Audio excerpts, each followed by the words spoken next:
You studied English for years. You know the grammar. You know thousands of words. Your vocabulary is actually really good. But then you start speaking, and something feels wrong. People understand you, yes, but you sound stiff. You sound formal. You sound like you are reading from a textbook, not having a real conversation.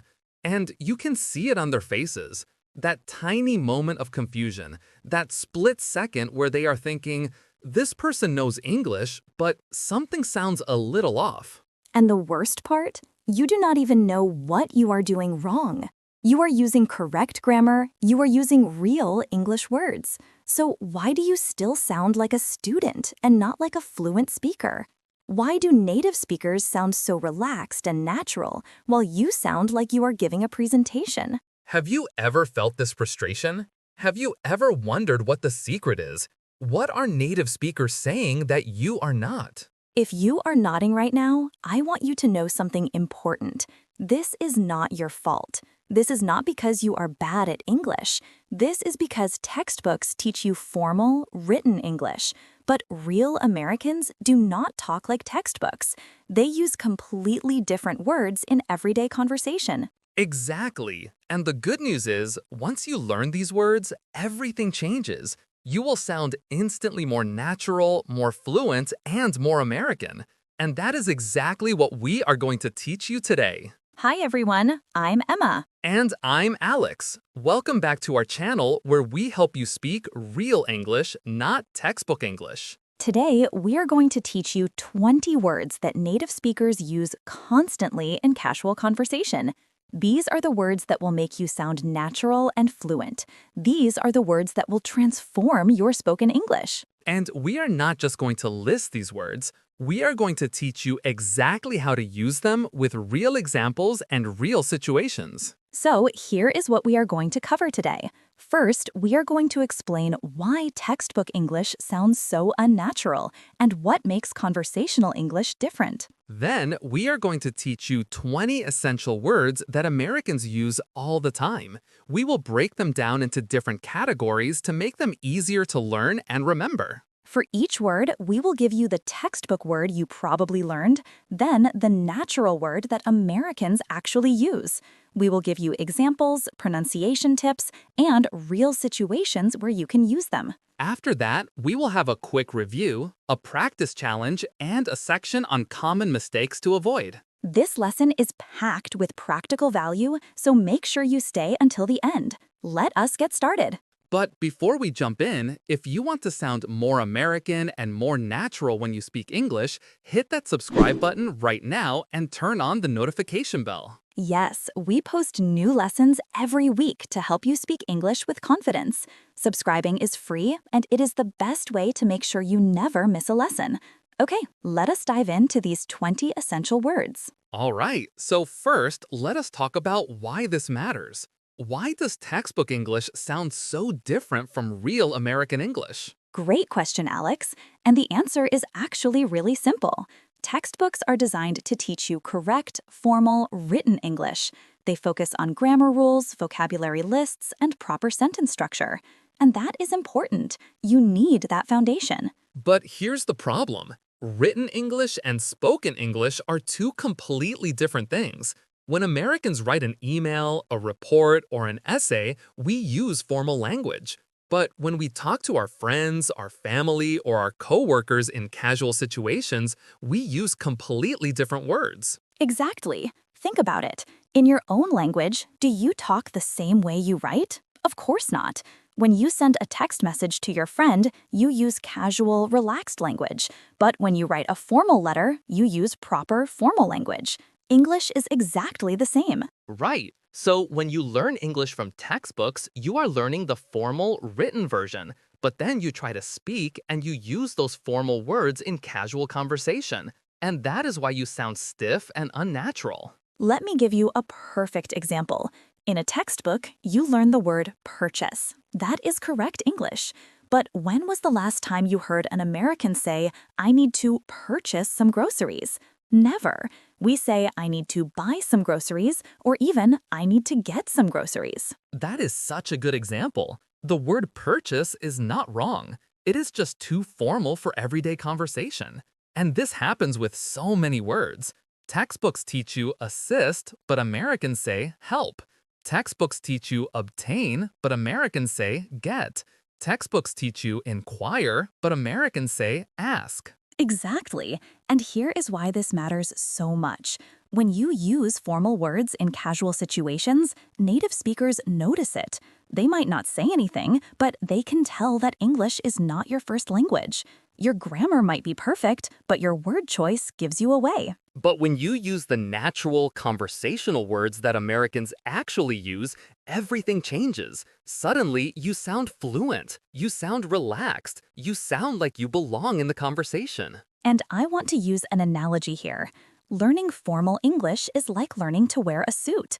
That is great for certain situations, but if you wear a suit to the beach, to a party, to a casual dinner with friends, you are going to look out of place. You need casual clothes for casual situations. Perfect analogy, Emma. So today, we are going to give you the casual clothes. We are going to teach you the words that Americans actually use in everyday conversation. These are the words that will make you sound natural, fluent, and American. All right, so let us jump into the 20 words. We are going to organize these into different categories to make them easier to remember. Let's start with words about everyday actions. Perfect. So, number 1, instead of saying obtain or acquire, Americans say get. This is probably the most useful word in English. We use it constantly. I need to get some milk. Can you get me a pen? I got a new phone. Repeat after me. Get. Number 2, instead of purchase, say buy. This is so much more natural. I want to buy a new car. Did you buy that shirt? Let me buy you coffee. Repeat, buy. Number 3, instead of assist or aid, say help. This is super simple. Can you help me? I need some help. Thanks for helping me out. Notice I said helping me out. That is even more casual. Repeat, help. Number 4, instead of commence or begin, say start. Let us start the meeting. I started learning guitar last year. When does the movie start? Repeat, start. Okay, great. Now let's move to words about communication. Number 5, instead of inquire or query, say ask. Can I ask you a question? I asked him about the project. Just ask me if you need anything. Repeat, ask. Number 6, instead of inform or notify, say tell or let someone know. For example, can you tell me when you arrive? Or let me know if you need anything. Both are supernatural. Repeat, tell. Number 7, instead of discuss, Americans often say talk about. We need to talk about this. Can we talk about your idea? They are talking about the game. Repeat, talk about. Number 8, instead of respond or reply, say answer, or even more casually, get back to someone. For example, did he answer your email? Or I will get back to you tomorrow. Repeat, answer. Perfect. Now let us look at words about thinking and understanding. Number 9, instead of comprehend or understand fully, just say get it. This is super casual and very American. Do you get it? Yeah, I get it. I do not get what you mean. Repeat, get it. Number 10, instead of consider or contemplate, say think about. I am thinking about moving to a new city. Let me think about it. What do you think about this idea? Repeat, think about. Number 11, instead of recall or recollect, say remember. Do you remember that restaurant? I cannot remember his name. Remember to call me later. Repeat, remember. Number 12, instead of enormous or massive, Americans love to say huge. That is a huge problem. We had a huge dinner. The concert was huge.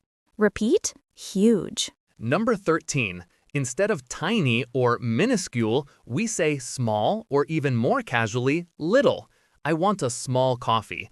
It is just a little mistake. That is a little cat. Repeat, little. Number 14, instead of excellent or superb, Americans constantly say great or awesome. That is a great idea. This pizza is awesome. You did a great job. Repeat, awesome. Number 15. Instead of terrible or dreadful, we say bad or awful. The weather is really bad today. That movie was awful. I had a bad day. Repeat, bad. Now let us look at some connecting words. Number 16. Instead of additionally or furthermore, Americans just say also or plus. I also need to buy bread. Plus, it is really expensive. These are so much more natural. Repeat, also. Number 17. Instead of however or nevertheless, we use but or though at the end of sentences. I like it, but it is expensive. It is hard. I am going to try though. Repeat, but. Number 18. Instead of therefore or consequently, Americans say so. I was tired, so I went to bed early. It is raining, so bring an umbrella. Super simple and natural. Repeat, so. Okay, we have 3 more. Number 19. Instead of perhaps or possibly, we say maybe. Maybe we can meet tomorrow. I am not sure. Maybe. Maybe you are right. Repeat, maybe. Number 20. Instead of very all the time, Americans love to use really or pretty. That is really good. I am pretty tired.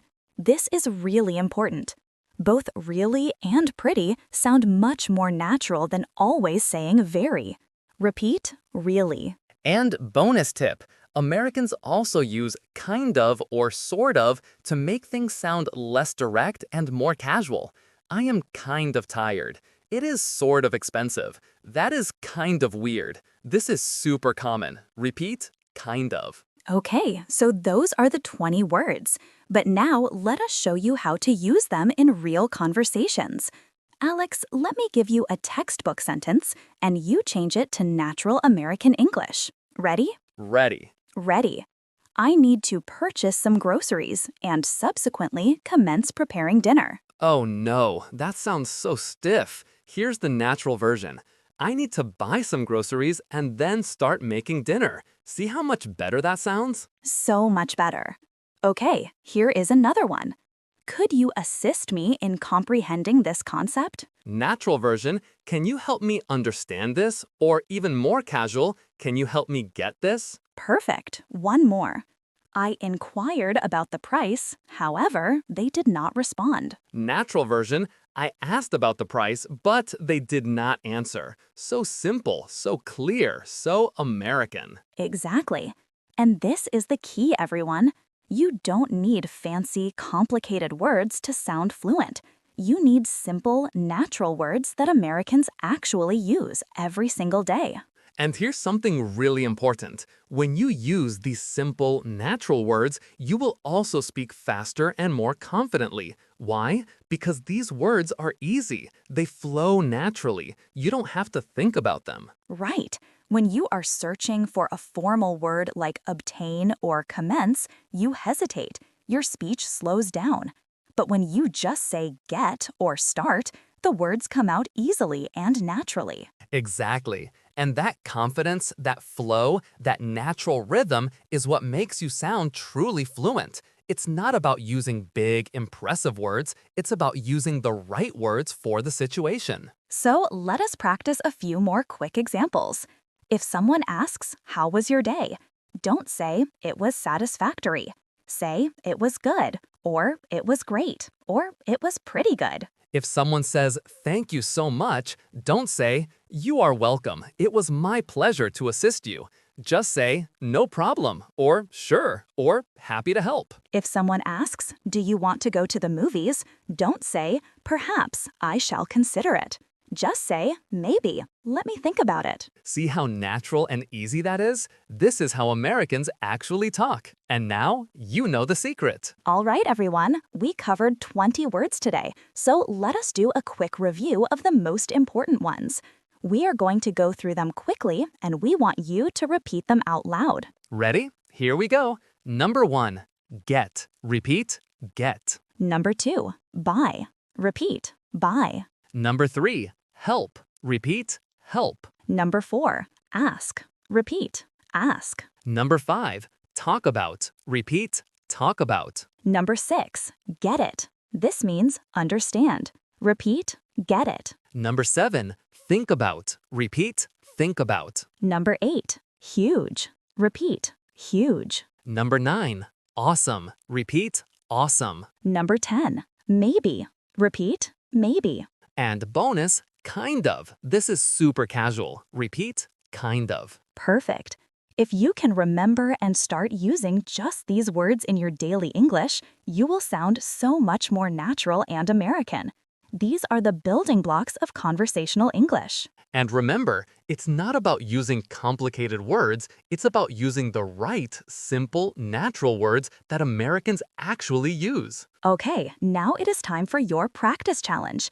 We want you to take 3 of the textbook words we mentioned and create sentences using the natural American version. For example, take purchase, assist, and inquire. Now make 3 sentences using buy, help, and ask instead. Say them out loud right now. Pause the video and actually practice. And here is the second part of your challenge. Go to the comments section and write 1 sentence using at least 3 of the natural words we taught you today. It can be about your day, your plans, anything. We will read your comments and give you feedback. This is your chance to practice in a safe, supportive environment. Remember, the only way to get better at speaking is to actually practice. So do the challenge right now.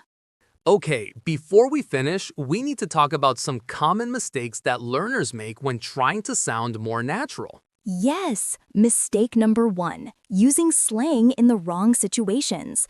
The words we taught you today are casual but appropriate for most conversations. But there is a difference between casual and too casual. For example, get is great, but in a formal job interview, you might still want to say obtain or acquire in certain contexts. Exactly. Know your audience. The words we taught you are perfect for everyday conversation, chatting with friends, talking to coworkers, and most normal situations. But if you are writing a formal essay or giving a business presentation, you might need more formal vocabulary. Right. Mistake number 2, mixing formal and casual words in the same sentence. For example, do not say, I need to purchase some stuff.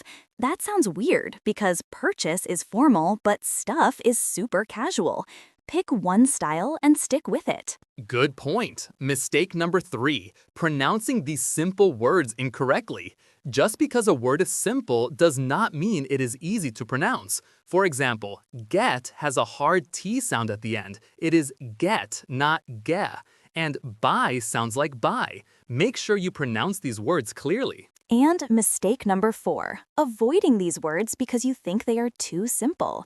Some learners think that using simple words makes them sound less intelligent. That is completely wrong. Native speakers use these words constantly.